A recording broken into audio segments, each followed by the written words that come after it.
Think about a city. Not just any city you see on a modern map, but a place so powerful, so gold-drenched, and so strategically vital that it controlled the very breath of the Mediterranean. I'm talking about Troy. Now, I know what you're thinking. You've probably seen the Hollywood movies. You've seen the shining bronze armor, the dust of the chariots, and that legendary giant wooden horse. But for today, I want you to forget the spectacle. I want you to set aside the action scenes and the special effects. Imagine you're sitting right across from me. Maybe we're in a quiet study, or perhaps we're sitting on a balcony overlooking a calm sea at dusk. We have a map spread out between us, an ancient map of the Aegean. Why did a 10-year war start over a single woman? Was it truly just about the face of Helen, or was it something much deeper? Something about the grinding gears of fate, the toxic nature of pride, and the terrifying, unavoidable weight of a prophecy. Believe it or not, the fall of Troy didn't start with a soldier or a ship or even a horse. It started with a dream, a nightmare, actually, a whisper in the dark that grew into a roar. Let's travel back in time, over 3,000 years. We're going to the royal palace within the high limestone walls of Troy. King Priam is on the throne, a man who at the time seemed to have everything a mortal could desire. He was wealthy, he was respected, and his city was the jewel of the East. His wife, Queen Hecuba, was pregnant with their next child. But this wasn't a time of celebration in the private chambers of the queen. During her pregnancy, Hecuba had a vision that would haunt her every waking hour. She dreamed she gave birth, not to a beautiful prince, but to a flaming torch. A torch so bright and so violent that it didn't just light up the room. It spread, licking the walls of the palace, leaping across the rooftops, until the entire city of Troy was nothing but a mountain of ash and charcoal. Naturally, the king didn't ignore this. In the ancient world, dreams were the male service of the gods. Priam went to the seers, the prophets who could read the ripples in the water and the flight of the birds. And their answer, it was chilling. I want you to imagine the silence in that throne room when the lead seer looked Priam in the eye and told him, "The child your wife carries is the torch. This boy must die the day he is born, or every stone of Troy will fall into the sea." Now let's stop here for a second and really think about this. Put yourself in Priam's shoes. You're a father, a man who loves his family, but you're also a king responsible for tens of thousands of lives. What do you choose? How do you weigh the life of your newborn son against the survival of your civilization? It's an impossible choice, but Priam made it. He chose the city. When the baby, little Paris, was born, Priam couldn't bring himself to do the deed with his own hands. Instead, he gave the infant to a royal shepherd. His command was simple and brutal. Take the child to the cold, rugged slopes of Mount Ida and leave him there. Let nature do what a father cannot.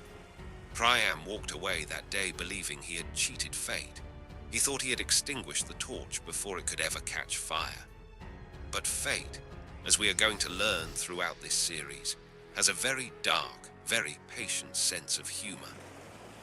Against all possible odds, the baby survived. Imagine a tiny infant, alone on a mountain, protected only by the wind. Legend says a she-bear found him and nursed him. Eventually, that same shepherd returned, found the boy still breathing, and couldn't leave him a second time. He raised Paris as his own son.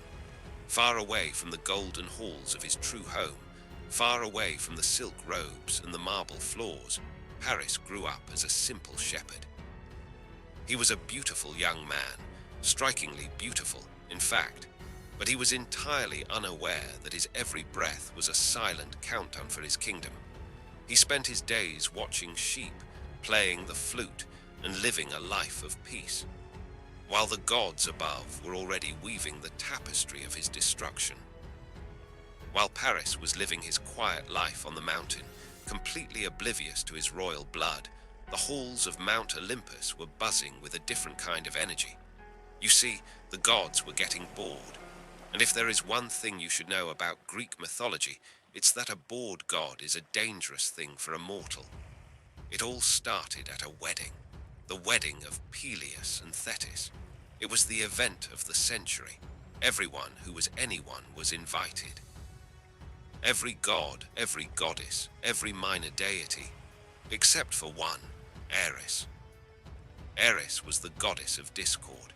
She was the personification of conflict, the kind of guest who ruins a dinner party just by walking in. The gods thought they were being clever by leaving her off the guest list. They wanted a peaceful wedding. But you can't simply ignore discord. She showed up anyway, but she didn't make a scene. Not at first. She simply stood at the edge of the celebration and tossed a single, shimmering golden apple into the middle of the crowd. It rolled across the floor and stopped, glowing under the torchlight. On its side, 3 words were carved in the ancient script, "To the fairest." Now think about the ego of an immortal. Imagine the tension in that room. Every goddess there thought the apple was for her. But eventually, the crowd cleared until only 3 were left standing. Hera, the queen of the gods, a woman of immense power and majesty. Athene, the goddess of wisdom and war, whose grey eyes saw through every lie. And Aphrodite, the goddess of love and beauty, who could make the world stop with a single glance. They all claimed it. They argued. The atmosphere turned cold. Zeus, being the king of the gods and a very wise husband, knew better than to pick a winner himself. He knew that whichever one he chose, the other 2 would make his life a nightmare for eternity. So, he looked down from the clouds. He looked past the cities and the temples, all the way down to the dusty slopes of Mount Ida. He saw a handsome young shepherd tending to his flock. "There," Zeus said, "let the mortal boy decide." Imagine being Paris in that moment. One minute you're worried about a lost lamb, and the next, the very fabric of reality rips open in front of you. The 3 most powerful women in existence descend in a flash of blinding light. The air smells like ozone and ancient perfume. They don't just ask for his vote, though. This wasn't a fair beauty pageant. It was an auction. Hera stepped forward first, her voice like rolling thunder but smooth as silk. She didn't talk about beauty, she talked about destiny. She looked at this boy in his rags and said, "Paris, give the apple to me, and I will make you the emperor of Asia and Europe. You will have more power than any man who has ever walked the earth. Nations will tremble at your name." Think about that. From a shepherd to a world ruler, that's a heavy offer. But then Athene moved in. She didn't offer land. She offered the mind.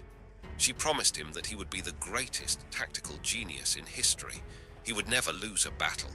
He would have the wisdom to solve any problem and the fame that comes with being a legendary hero.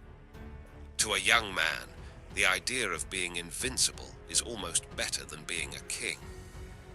Finally, Aphrodite stepped into the light. She didn't talk about empires. She didn't talk about strategy. She didn't even raise her voice. She simply leaned in close, so close he could feel the heat of her presence, and she whispered a promise. She told him that the most beautiful woman on the face of the earth, a woman whose beauty was the stuff of legends, would be his, not just as a friend, but as a lover, Helen of Sparta. Paris was young, he was full of fire, and he was perhaps a bit foolish. He didn't think about the politics of Hera's empire. He didn't think about the bloody consequences of Athene's wars. He looked at Aphrodite, and he handed her the apple. In that one silent moment, the bargain was struck. Aphrodite smiled, a smile that would eventually burn a city to the ground. Hera and Athene turned away, their faces masks of pure, divine fury. They didn't just hate Aphrodite in that moment, they hated the boy. And by extension, they hated everything he touched. They hated Troy. After the gods vanished back into the ether, Paris was left standing alone on the mountainside. The silence must have been deafening. He had a golden promise in his pocket, but his life as a shepherd was effectively over. He didn't know how, but he knew everything was about to change. And it started with a funeral game.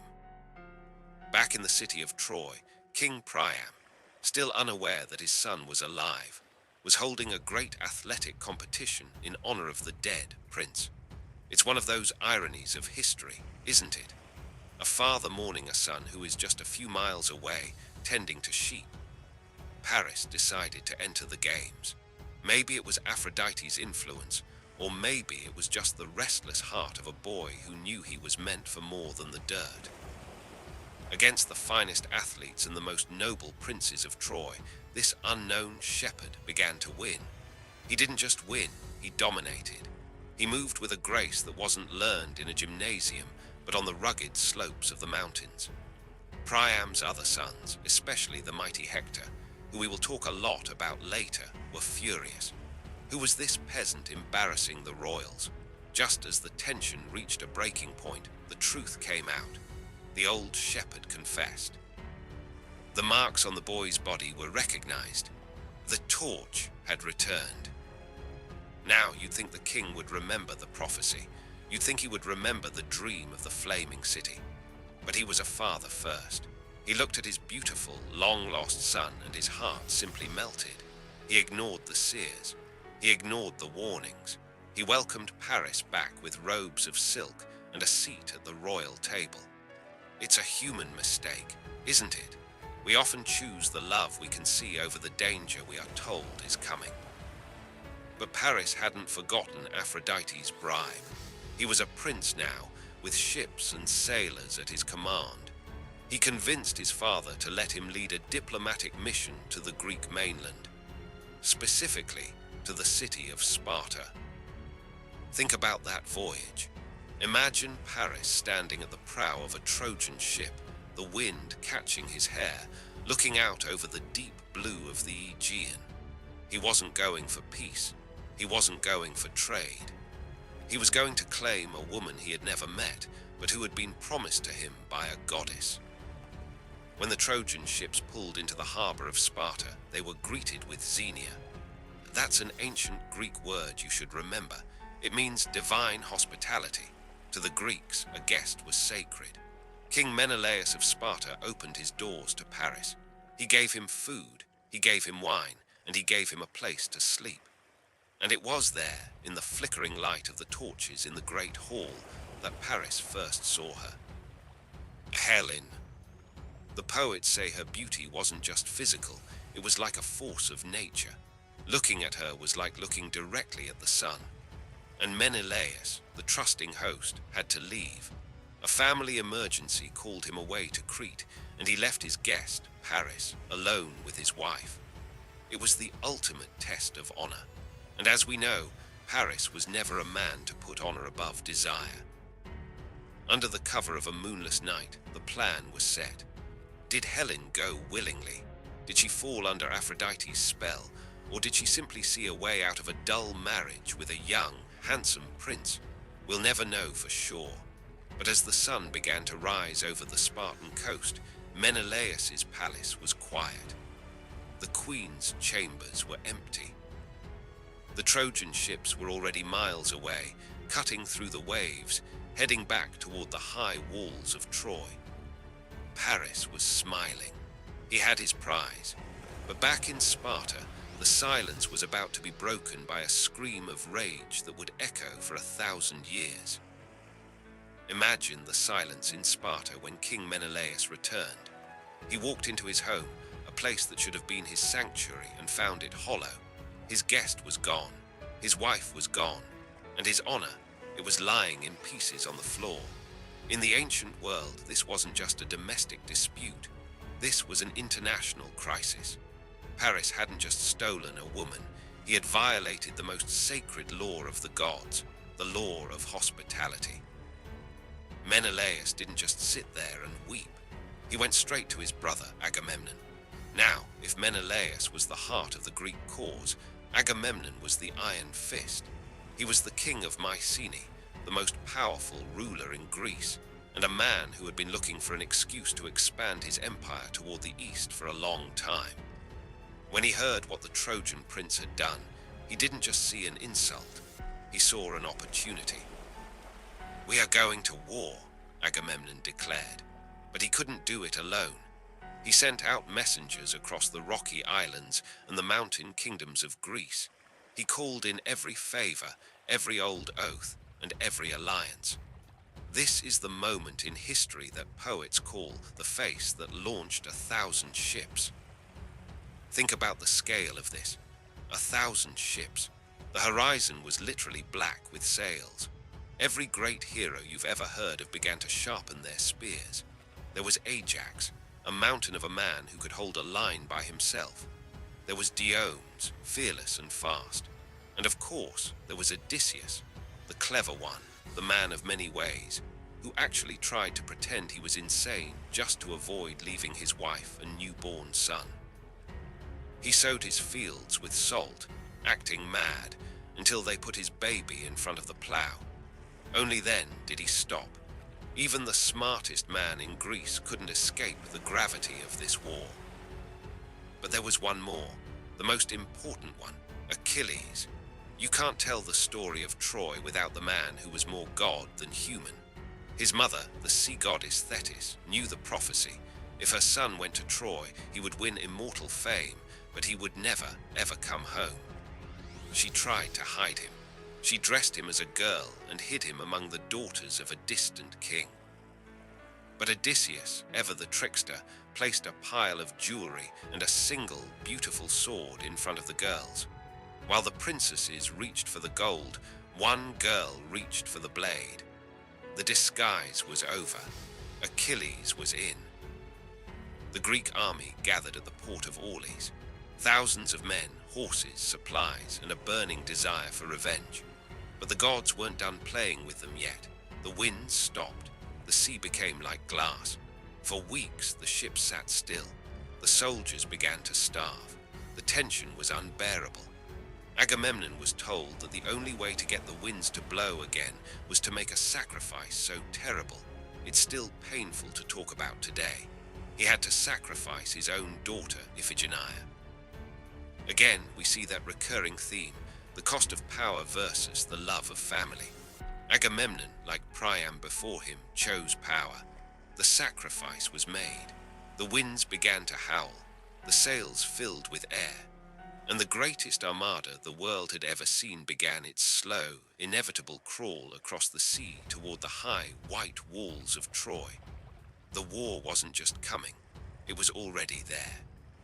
Now I want you to close your eyes for a second and imagine being a sentry on the high walls of Troy.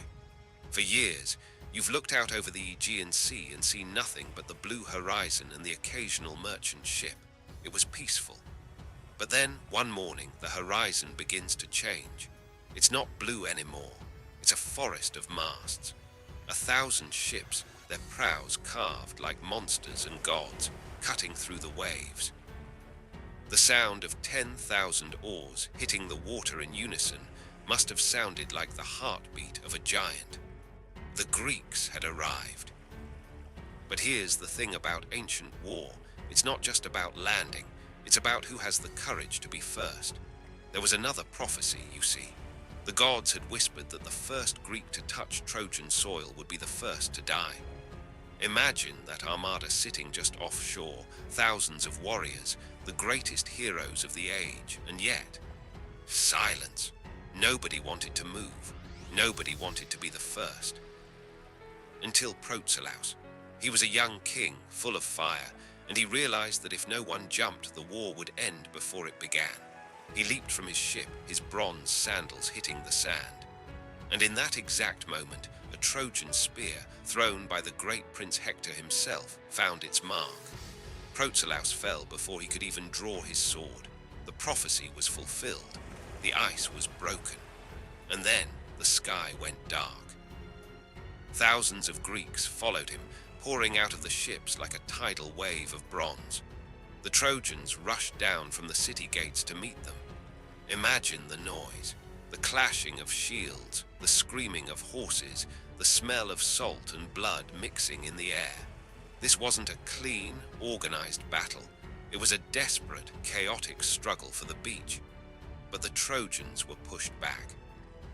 They were forced to retreat behind those massive limestone walls.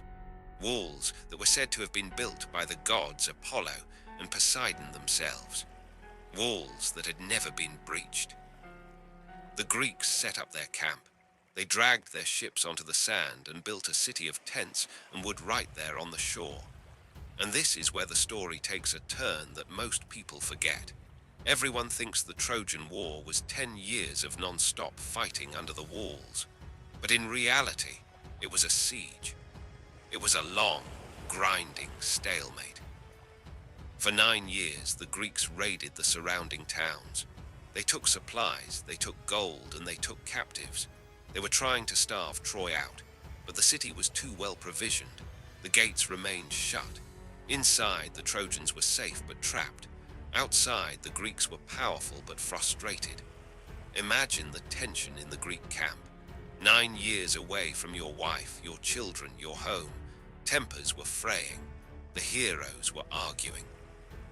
And then, in the 10th year, the real drama began. It didn't start with a Trojan attack. It started with an argument between two Greeks. Agamemnon, the king, and Achilles, the greatest warrior. An argument over a woman they had captured in a raid, a girl named Briseis. Agamemnon used his power to take her away from Achilles, insulting the proudest man in the world. Achilles didn't draw his sword. He did something much worse. He walked away. He went to his tent, sat by the sea, and said, "I will not fight for you anymore. Let the Trojans burn your ships. Let them kill your men. I am done." Without Achilles, the Greeks weren't an army. They were just targets. And as the sun set over the 10th year of the war, for the first time, the Trojans saw their chance. They saw the greatest Greek hero walk off the battlefield. And they began to sharpen their spears for a counterattack. Here we are, the 10th year. The Greek army is fractured. Their greatest weapon, Achilles, is sitting in his tent, nursing his wounded pride while gazing out at the waves. The air in the camp is thick with the smell of wood smoke and a growing sense of dread. You can almost feel the shift in the wind, can't you? For 9 years, the Trojans stayed behind their walls. But now they see the silhouette of Achilles' empty chariot. They know the lion is sleeping. Prince Hector, the soul of Troy, isn't going to waste this moment. Imagine him standing on the ramparts, looking down at the Greek camp. He's a man of duty, a man who fights not for glory, but for his home, his wife, and his son. He gives the order. The great Scaean gates, which have been closed for nearly a decade, begin to groan. They swing open. And for the first time, the war moves from the sand of the beach to the very doorsteps of the Greek ships. The Trojans pour out like a flood. This isn't a raid anymore. It's an execution. The Greeks are pushed back, further and further, until their backs are literally against their own ships. Imagine the panic. If those ships burn, there is no going home. There is no escape. They are fighting for their lives in the shadow of their own wooden homes. And where is Achilles? He hears the screams. He smells the smoke of the first Greek ship catching fire. But he doesn't move. His heart has turned to stone. This, my friend, is the tragedy of pride. A man who could save everyone, choosing to watch them die because his ego was bruised by a king. It makes you wonder, doesn't it? How many empires have fallen, not because the enemy was too strong, but because the heroes couldn't get along. But while Achilles sits in silence, someone else is watching. Patroclus, his closest friend, some say his soulmate. Patroclus can't stand the sight of his countrymen being slaughtered. He goes to Achilles, tears in his eyes, begging him to fight. And when Achilles refuses again, Patroclus makes a fateful suggestion. "If you won't go," he says, "let me wear your armor. Let them think the great Achilles has returned. The mere sight of your helmet will send the Trojans screaming back to their walls."